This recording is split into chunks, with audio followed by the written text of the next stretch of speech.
Nandyal indoor స్టేడియంలో యోగాంధ్ర కార్యక్రమం.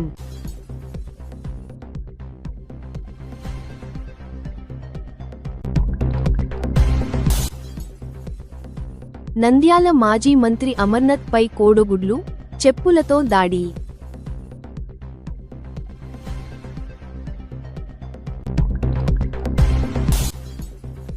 నంద్యాలలో ట్రై సైకిళ్ల పంపిణీలో అధికారుల తీవ్ర నిర్లక్ష్యం.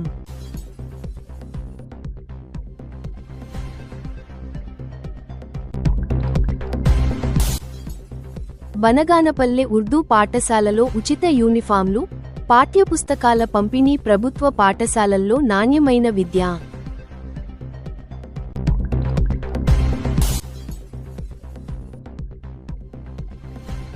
మాజీ మంత్రి అమర్నాథ్ వ్యాఖ్యలను ఖండిస్తూ నంద్యాలలో తెలుగు మహిళలు భారీ నిరసన.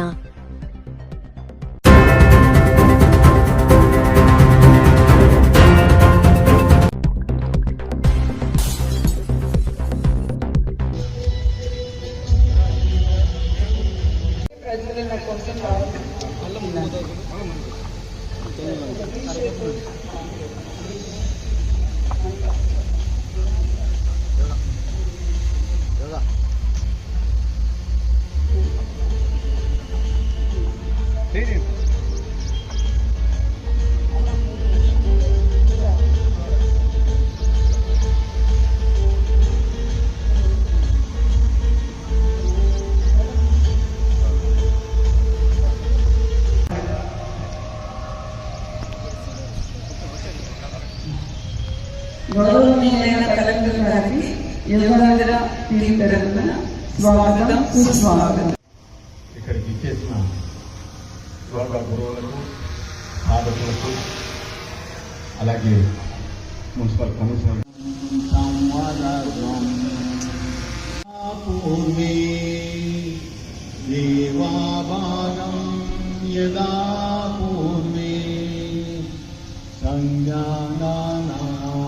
సంప్రదాయాన్ని ప్రపంచవ్యాప్తంగా చాటుతూ జగ్గి వాసుదేవ్ గారు 1992లో కోయంబత్తూరు నందు ఈషా ఫౌండేషన్ కేంద్ర విద్యా విభాగం Parashurama academy of Vedic sciences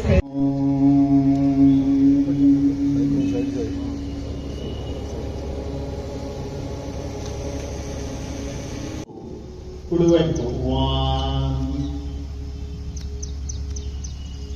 శ్వాస తీసుకుంటూ రండి, శ్వాస వదిలేస్తూ ఎడం వైపు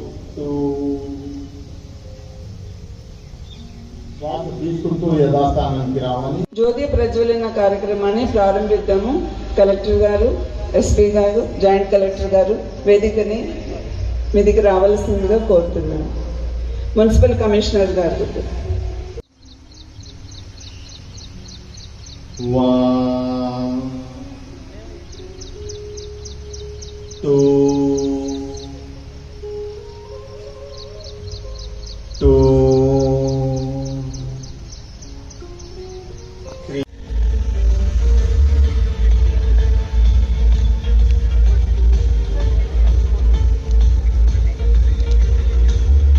దయచేసి అందరూ వి షేప్ లో నిలబడదాము.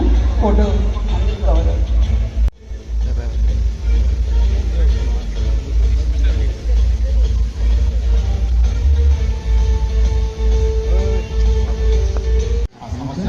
తొలగిపోతుంది. ఇప్పుడు చేయలేదు ఉచ్చాసనం. 2 పాదాలు జతగా చేసుకోండి. మీ కుడి పాదాన్ని 3 శ్వాస వదిలేస్తూ యథాస్థానానికి వచ్చి ఇప్పుడు మీ 2 చేతులు ముందుకు తీసుకొని రండి. మీ 5 వేళ్ళు ఇలా ఉంచి మీ 2 చేతులు భుజాలపై ఉంచుకోండి. ఇప్పుడు భుజాల ఎక్సర్సైజ్. భుజాలు అరిగిన వాళ్ళు, రాడ్స్ వేయించుకున్న వాళ్ళు చేయొద్దు, మిగతా వాళ్ళందరూ కూడా చేయొచ్చు. Ready? 1 2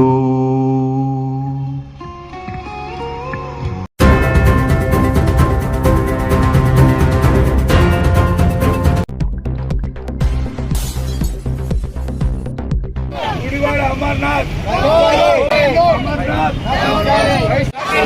YCP rowdyism YCP rowdyism Gudivada Amarnath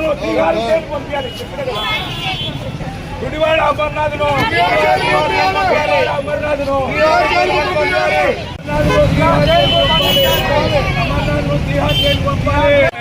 party పిచ్చలను డౌన్ డౌన్ అయినా కూడా తెలుగుదేశం జై తెలుగుదేశం మహిళల ఐక్యత మహిళల ఐక్యత అరుపు నాయకత్వం అరుపు నాయకత్వం ఈరోజు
నంద్యాలలో మన తెలుగుదేశం మహిళలు మన ఎక్స్ కౌన్సిలర్స్ టీడీపీ నంద్యాల కార్యదర్శులు అట్లానే మన మహిళా మండలి అందరూ ఈ ప్రోగ్రాంలో పార్టిసిపేట్ అయినారు. వాళ్ళందరికీ ధన్యవాదాలు. మీరు చూశారు గత 2 రోజుల ముందు అమర్నాథ్ ఎట్లా మాట్లాడినారు. ఒక ఎస్సీ మహిళ, అది కూడా హోమ్ మినిస్టర్, ఆమె గురించి ఎట్లా అంటే ఇది వైసీపీ వాళ్ళకి కొత్తది ఏం కాదు.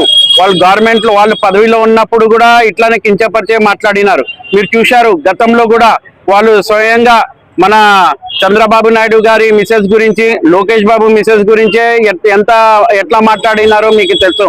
దీని అందరికీ కారణం జగన్మోహన్ రెడ్డినే. ఎందుకంటే ఆయన ఒక్క మాట అన్నాడు. వాళ్ళ స్వయంగా వాళ్ళ ఎమ్మెల్యేలు, మినిస్టర్లు కూడా అప్పుడు కూడా మాట్లాడినప్పుడు ఒక్క మాట అన్నది. వాడే ఎంకరేజ్ చేస్తాడు, మీరు మాట్లాడండి ఇట్లాని. నీకు అసలు సిగ్గు ఉండాలా మహిళల గురించి మాట్లాడడానికి. నువ్వు ఏమంటావు, మేకప్ పెట్టుకుంటా ఉంటావు, అందరు పెట్టుకుంటారు మేకప్, దాంట్లో తప్పు ఏముంది? అది పెట్టుకో అంటే పర్సనల్ నీకెందుకు? ఏమన్నా అంటే నీకు డిపార్ట్మెంట్ గురించి మాట్లాడు, లేకపోతే కాన్స్టిట్యున్సీ గురించి మాట్లాడు. ఒక మహిళ గురించి మాట్లాడే నీకు అర్హత లేదు. ఈ వాక్యాన్ని ఖండిస్తున్నాం. కంపల్సరీ వీళ్ళ మీద యాక్షన్ తీసుకోవాలా, కంపల్సరీ వీళ్ళ మీద యాక్షన్ తీసుకు రిమాండ్ పంపించాలని కోరుతున్నాం. థ్యాంక్ యూ అండి. జై హింద్, జై తెలుగుదేశం. మహిళలందరం కలిసి ఇంత బాధపడుతున్నామంటే, ఒక మహిళలకు జరిగిన అన్యాయము ఇంత ఘోరంగా చేశారంటే, మమ్మల్ని అవమానిస్తున్నారంటే ఎంత బాధగా ఉందంటే బాధగా ఉంది. దయచేసి ఈ అనిత గారికి జరిగింది అవమానము. దళితులలో ఎంతో మందికి సీట్లు లేకుండా ఎంతో విధాలుగా అల్లాడిపోతున్నారు. అలాంటి దళిత మహిళ హోమ్ మినిస్టర్ గా ఉన్నారు. అలాంటి హోమ్ మినిస్టర్ ఉన్న స్థాయిలో ఉన్న మహిళని ఈ విధంగా కించబట్టడం అనేది చాలా బాధాకరంగా ఉంది. దయచేసి స్త్రీలని ముందుకు రానివ్వాలని మేము అనుకుంటుంటే, ముందడుగు వేద్దామంటుంటే మీలాంటి వాళ్ళు మాట్లాడే విధానాన్ని బట్టి మేము భయపడాల్సి వస్తుంది. మా కట్టు మా బొట్టు గురించి మాట్లాడుతున్నావు. నీకు తల్లి లేదా, నీకు చెల్లి లేదా, నీకు పిల్లలు లేరా? దయచేసి మా పిల్లల గురించి, మీ పిల్లల గురించి మేము మాట్లాడితే ఎలా ఉంటుందో ఒక్కసారి ఒకసారి గమనించండి దయచేసి. మీకు కూడా చెల్లెళ్ళు ఉన్నారు, అక్కలు ఉన్నారు. మా కట్టు గురించి మాట్లాడడానికి, మా సాంప్రదాయాల గురించి మాట్లాడడానికి నువ్వెవడివి అసలుకి ముందుగా మాట్లాడుతున్నాం మేము. దయచేసి దీని గురించి మినిస్టర్ గారిని అడుగుతున్నాము, చంద్రబాబు నాయుడు గారిని అడుగుతున్నాము. అతన్ని బీహార్ జైలుకి పంపించాల్సిందిగా మేము కూడా అందరము మా త్రిమూర్తుల తరపున మేము కూడా కోరుతున్నాము.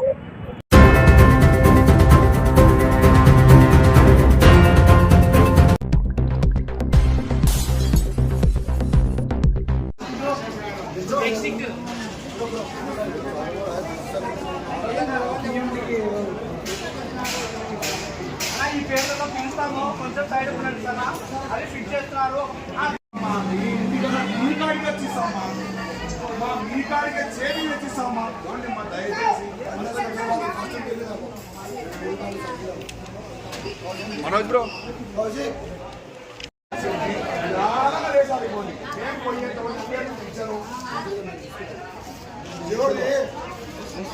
చెట్టులో ఈ ప్లాట్ఫామ్ మీద ఎవరు పేషెంట్ నీకే అనుకో, నీకే అనుకో, మొత్తం వస్తాము.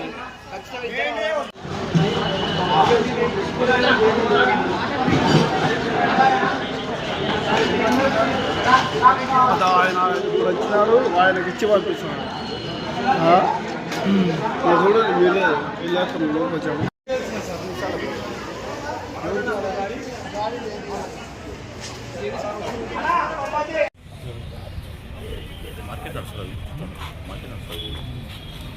మార్కెట్ నుంచి నాడే పంపించాం.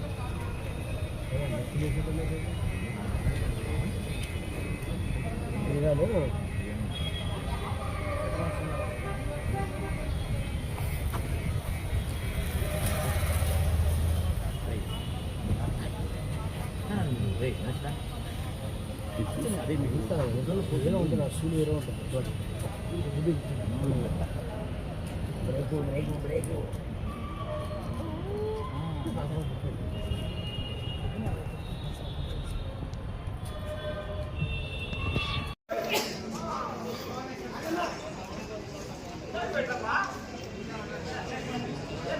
వాటర్ అడిగితే చెప్పకుండా సార్.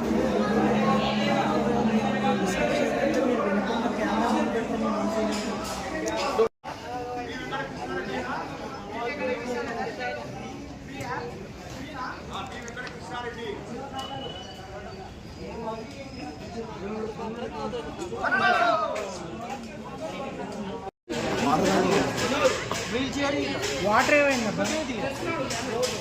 ఎందుకు సార్ ఇంత పెట్టలే వాటర్ సమస్య లేదని అంటున్నారు.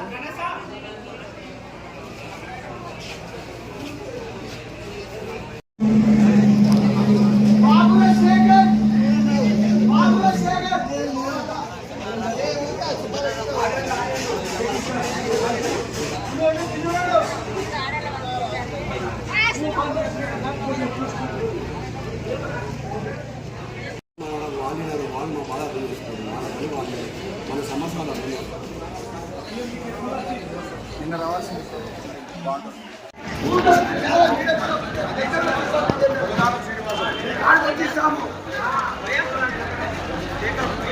ఎండకు నిలబడకుండా కూర్చోండి.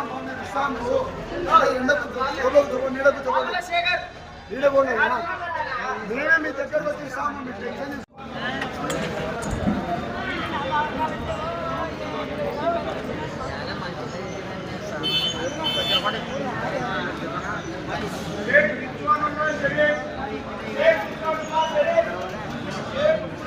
వాటర్ అడగొచ్చు అడగకూడదా?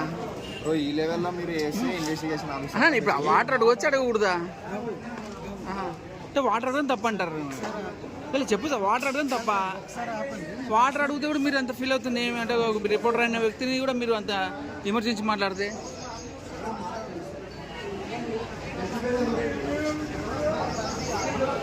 మీ పేరు సార్?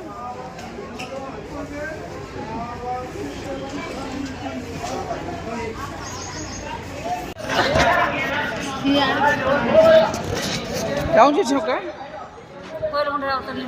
ఎప్పుడు వచ్చారు అక్క? నిన్న వచ్చినా సార్. ఏమంటున్నారు? ఇచ్చినారు బండి? నిన్నటి పొరపాటు చూస్తున్నాను సార్. రానేలే అక్కడనే ఉన్నాం, నిన్న ఇక్కడనే ఉన్నాం. ఎండ ఎక్కువ ఉంది, తక్కువ ఉంది? ఎండ మొత్తం ఉంది సార్, చచ్చిపోతాం. చాలు కలుగుతానని కూర్చొని కూలేలే ఆడ కూర్చుంటే దొబ్బుతున్నారు. ఆడిపోయి నిన్ను చెప్తుంటే ఏదో మధ్య దాంట్లో కూర్చున్నాం. నీళ్ళు కూడా పెట్టినా తాగి నీళ్ళు ఊకలేవు సార్, అక్కడ నుంచి తీసుకుంటాం. నీళ్ళు ఊకలేవు, నీళ్ళు తాగలేవు. చెప్పండి. నిన్ననే డిస్ట్రిబ్యూట్ చేయాల్సిన ట్రైసైకిళ్ళు, వీల్ చైర్లు, బ్యాటరీ సైకిళ్ళు నిన్న పంపిణీ చేయడం ఆలస్యమై ఈరోజు ఇస్తామని చెప్పినారు.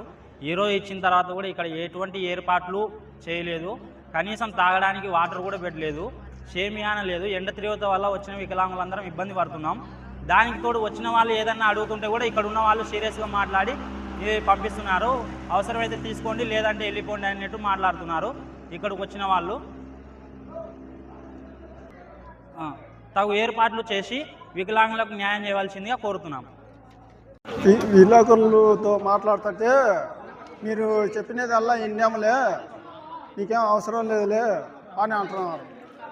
ఏదో పనులు వేరే వాళ్ళు ఇచ్చింటే, వాళ్ళు సార్ వాళ్ళు ఇచ్చింటే పిల్లోనికి అవకాశం వస్తుందని మేము వచ్చి ఆ మాట చెప్తున్నారు.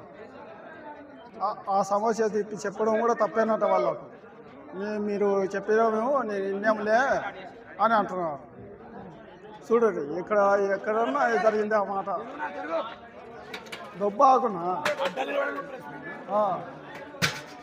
మళ్ళా ఇది కూడా జరుగు అని అంటున్నారు. ఏ స్నేహితుతో ఏం మాట్లాడతావు, జరగండి అనేది దొబ్బుతున్నారు. బ్యాటరీ బండి కావాలని అని అంటే ఏమంటున్నాడు అంటే ఆయన ఏమే ఇప్పుడే రాదు బండి, లేట్ అవుతుంది అని అంటున్నాడు. నాకు బ్యాటరీ బండి కావాలని అన్నాడు. ఇంత పిల్లోనికి రాదు అని అంటున్నాడు. చూడు సార్, మీరే చేయండి. అదే ఏళ్ళు ఎండి మేడం చెప్పింది, ఇచ్చింది. అదే మళ్ళీ పేపరు ఎన్నికలు పెట్టినాడు. పొద్దున వచ్చిన, నిన్న నుంచి వచ్చిన 7 గంటల వరకు ఉంటుంది. ఆ మాట చెప్తున్నాడు. మాది ఎర్రగుంట్ల, భీమార ఎర్రగుంట్ల, బనాత్మూరు మండలం.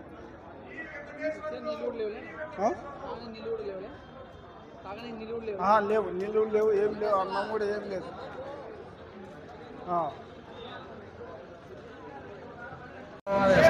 ఎప్పుడు వచ్చారు? నిన్న వచ్చి నిన్న పొద్దు ఊపుకున్నాం, మళ్ళీ ఇవాళ వచ్చినాము. ఇవాళ కాకుండా అనుకొని నా బిడ్డ వచ్చిన మళ్ళీ పొద్దున్నట్టు వచ్చినా. ఏమన్నారు? ఏమన్నారు, అది ఇస్తామన్నారు. ఇస్తాము రేపు మళ్ళీ నగరాటు ఏం సార్ ఇస్తారయ్యారు అంటే, ఇస్తాము నీ నంబరు ఉంది కదా, నీ నంబర్ ఫోన్ చేసినాం కదా నీకు ఇస్తాము, ఫోన్ చేసినాం కదా ఇస్తాము నీకు. నీకున్నాక ఇప్పుడే కావాలంటే ఇంతమందిలో మేము ఎట్లా తిప్పలు పడ్డాము, ఏం కదా అని. నీళ్ళని పెట్టారు లేదా? నీళ్ళని పెట్టారు, అన్నం కూడా పెట్టినారు. నిన్న నీళ్ళు పెట్టిన యాదగా నీళ్ళులే యాదిలే, ఏం నీళ్ళ కూడా నీళ్ళు అన్నంలా నీళ్ళే యాదంగా నీళ్ళే. నిన్నైతే అన్నం పెట్టినారు, నీళ్ళు పెట్టినారు, బాగుంది. నీళ్ళు పెట్టలే మీకు? ఏమి లేదు సార్, నీళ్ళు లేదు, ఏమి మంచి నీళ్ళు కానీ లేవు. కొట్టారు పైకి, ఎండ ఎక్కువైపోయింది. ఎండ ఎక్కువైంది. కనీసం మంచి నీళ్ళనే పెట్టాలి కదా సార్. మళ్ళీ ఊరికే పెడుతున్నారు, ఏం చేయాలి? ప్రభుత్వం పెడుతున్నాం ఏం తిన్నాను. యాని మండలాన్ని పెట్టరు, మండలానికి పెట్టరు, తీసుకుపోతుంటారు. ఇట్లా ఎప్పుడు వచ్చినావు అక్క? నిన్న వచ్చినాం. ఈరోజు ఏమంటారు బండి? ఇస్తామని నిన్న కాగితాలు తీసుకున్నారు. నిన్న ఉండవు ఫోన్ వచ్చింది, చార్జింగ్ బండి ఇచ్చాము. 2 మాటలు ఫోన్లు చేసినారు, రారండి. మధ్యాహ్నం వచ్చినాం, చార్జింగ్ బండి ఇచ్చాము. వచ్చినాం నిన్నట్టు మీకు తిండి నీళ్ళు ఎట్లా? నిన్న నీళ్ళు గుర్తు లేదు, అప్పుడే కూర్చున్నాం, బట్ట తెచ్చుకున్నాం. నిన్నైతే మధ్యాహ్నం వరకు పెట్టినారు. ఈరోజు ఏం పానం లేదు లేదు పట్టించుకోలే చేస్తలేదు. నిన్న ఆడ తింటే మేము కాల్ చేస్తున్నా, పై చేసుకుని మాకు ఏం కాల్ చేయకుండా ఏం లేదు.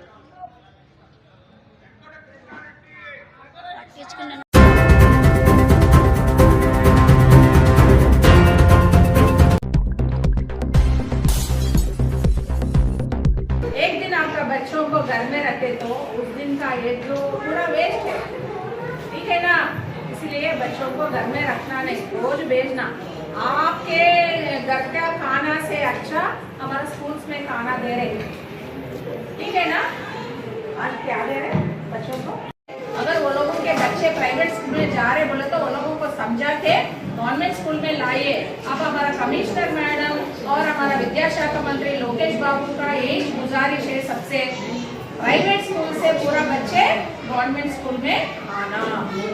क्यों बोले तो इधर इतना फैसिलिटीज दे रहे हैं ना, वो सब यूज करके बच्चे अच्छा पढ़ना। गवर्नमेंट से जो भी प्रोग्राम्स है ना वो सब इतना अच्छा इम्प्लीमेंट हो रहे, वो सब बच्चों को सोसाइटी में जाना बोले तो प्राइवेट के सब नहीं रहते, इसीलिए प्राइवेट के बच्चों को भी गवर्नमेंट के स्कूल में ला के एडमिशन दिलाना, ये पूरा टारगेट है।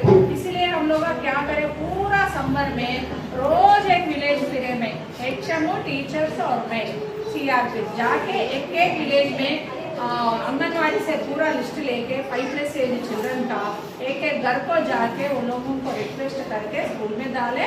और प्राइवेट में लोकेश 2 जने ही, उन 2 जने भी ये हुकूमत में ये बच्चों के पढ़ाई के वास्ते बहुत कोशिश करती है।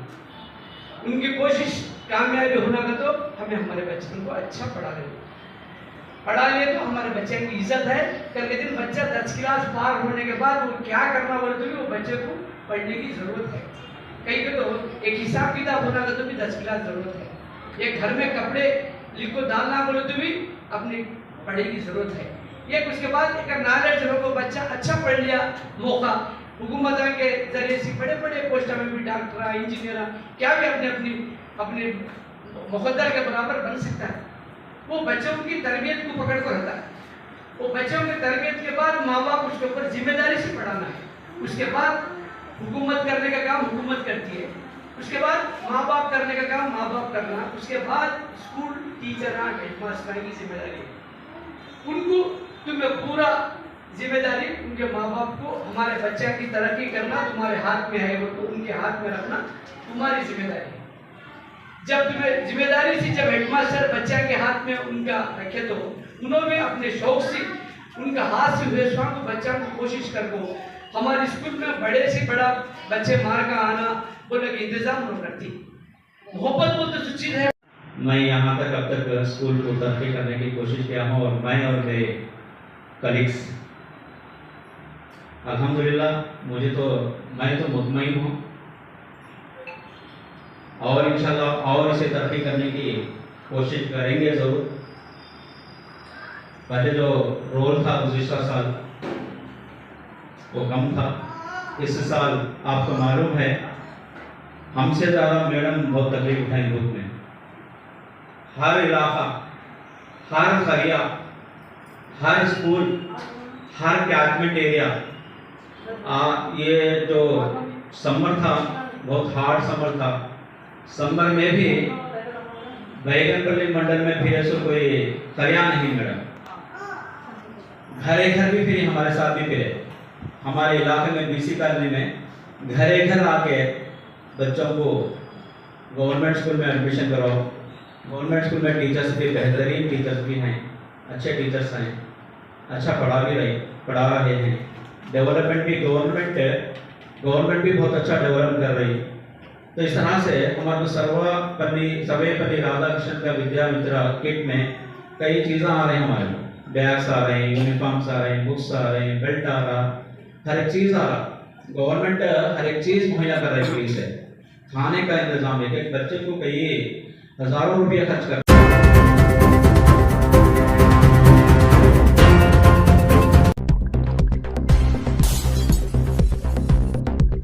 నిన్న వైఎస్ఆర్ పార్టీ మాజీ మంత్రి గుడివాడ అమర్నాథ్ గారు మరి ఆయన కూడా చదువుకున్నాడు. ఆయన కూడా తల్లి చెల్లి అందరూ ఉన్నారు. ఒక పార్టీ నాయకుడిగా ఉండి గొడ్డలి పార్టీలో చేరి మరి ఆయన ఒక దళిత మహిళల హోమ్ మినిస్టరు అనిత గారినే లెక్క లేకుండా, భయం లేకుండా, సిగ్గు లేకుండా మరి గొడ్డలి పార్టీ అమర్నాథ్ గారు మరి ఆమెపై మేకప్ ప్లాస్టిక్ చేసుకొని ఒక మహిళను దుర్భాషలాడడం ఇది చాలా మన రాష్ట్రానికే సిగ్గుచేటు. మీ ఇట్లాంటి వాళ్ళను ప్రభుత్వము వెంటనే కేంద్ర రాష్ట్ర ప్రభుత్వాలు కూడా మరి మనం ఆంధ్రప్రదేశ్లో మరి తల్లిని చెల్లిని అంటే అవమానం, ఒక శక్తి స్వరూపం మహిళ. హోమ్ మినిస్టర్ను దుర్భాషలాడడం ముందుకు వారికి ప్రభుత్వం వెంటనే తీహార్ జైలుకు పంపాలని మా డిమాండ్ చేస్తున్నాం తెలుగుదేశం పార్టీ కార్యకర్తలం. నా పేరు జిల్లెల శ్రీరాములు, రాష్ట్ర కార్యదర్శి నంద్యాల. ఒక మహిళనే కాకుండా మరి రాష్ట్రంలో వైఎస్ఆర్ ప్రభుత్వంలో రాక్షస పాలనలో ఎంత మహిళలను చంపారు, ఎంతమంది దళితులను చంపారు, ఎంతమంది బీసీలను చంపారు. ఇటువంటి గొడ్డల పార్టీకి ప్రజలు బుద్ధి చెప్పినారు. 2024లో బుద్ధి చెప్పి 11 సీట్లు ఇచ్చినా కూడా ఆ గొడ్డెల పార్టీ నాయకులకు, మాజీ ఎమ్మెల్యేలకు, మాజీ మంత్రులకు, జగన్మోహన్ రెడ్డి మాజీ ముఖ్యమంత్రికి సిగ్గు కూడా లేదు. మరి ఈనాడు ప్రజలంతా చూస్తున్నారు. మీరు ఆ రోజు నంద్యాలకు వచ్చి విద్యార్థుల ముందర వెంట్రుక పీక్కలేరు, నా ఎంట్రిక అన్నావు. మరి విద్యార్థుల ముందర మరి వెంట్రికలు మేము ఆనాడే చెప్పాం, ప్రజలే పీకుతారు. మాకు అంబేద్కర్ ఇచ్చిన వజ్రాయుధం ఓటును మరి ఓటు ద్వారా నిన్ను ప్రజలే పీకేసి 11 సీట్లకు మరి ప్రతిపక్ష పాత్ర కూడా లేకుండా నీకు బుద్ధి చెప్పినారు. అయినా బుద్ధి రావడం లేదు. తెచ్చుకోండి, లేకుంటే తీహార్ జైల్లో ఉండండి. రాష్ట్ర ప్రజలను పీడించకండి. మహిళలపై దౌర్జన్యాలను, తెలుగుదేశం పార్టీ నాయకులపై అఘాయిత్యాలను, గుండాయిజాన్ని చేస్తే ప్రజలు సహించరు, మేము కూడా సహించము. మీరు కళ్ళబొల్లి మాటలు, మీ పప్పులు ఉడకవు. ఇప్పుడు మరి మీరు ఆలోచించుకొని సభ్యతగా ఉంటే సరి. నరం లేని నాలిక, మేము కూడా తిట్టగలం, మేము కూడా మాట్లాడగలం. కానీ మన రాష్ట్రానికే సిగ్గుచేటు, మన పార్టీకే సిగ్గుచేటు. ప్రజలంతా మేధావులు, ఎస్సీలు, బీసీలు, మైనార్టీలు అందరూ గమనిస్తున్నారు. అందుకోసమే విజ్ఞప్తి చేస్తున్నాం మర్యాదగా, బక్కసంగా మీరు ఇంతటితో ఆగితే పర్వాలే. మీరు రాష్ట్రాల్లో గలాటాలు పెట్టాలని జగన్మోహన్ రెడ్డి గారు మరి అబండాలు, అనవసరమైన గలాటాలు, అనవసరమైన పేచీలు పెట్టాలని చూస్తున్నాడు. ప్రజలు సహకరించరు. మీకు తీహారుకు జైలుకు మీ పిచ్చుల్లో మాదిరి మిమ్మల్ని వేయాలని చెప్పి నేను సభాముఖంగా ప్రభుత్వాన్ని కోరుకుంటూ, మరి ఎన్ఎండి ఫరూక్ గారి ఆధ్వర్యంలో, మరి మన యువ నాయకుడు ఫిరోజ్ గారి ఆధ్వర్యంలో, ఘనంగా మహిళల ఆధ్వర్యంలో మరి ఈ నిరసన మరి అనిత గారికి జరిగినందుకు నిరసన తెలియజేసినాం. నంద్యాల పట్టణంలో జగజీవన్ రావు గారి విగ్రహం ముందర మరి ఆ నాయకుడు జగజీవన్ రావు గారికి నమస్కారం చేసి ముక్కుతున్న ఈ వైఎస్ఆర్ గొడ్డలి పార్టీ వాళ్ళను భూస్థాపితం చేయాలా వైఎస్ఆర్ పార్టీని కోరుకుంటున్నా. జై తెలుగుదేశం, జై జై ఫరూక్, జై జై ఫిరోజ్.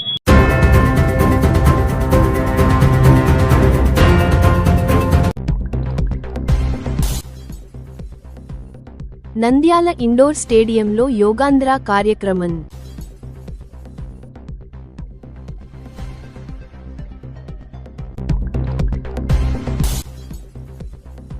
నంద్యాల మాజీ మంత్రి అమర్నాథ్ పై కోడిగుడ్లు, చెప్పులతో దాడి.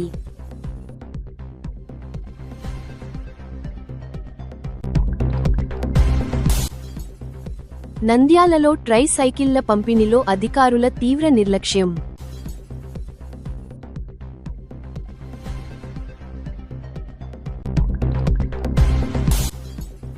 బనగానపల్లె ఉర్దూ పాఠశాలలో ఉచిత యూనిఫామ్లు, పాఠ్యపుస్తకాల పంపిణీ. ప్రభుత్వ పాఠశాలల్లో నాణ్యమైన విద్య.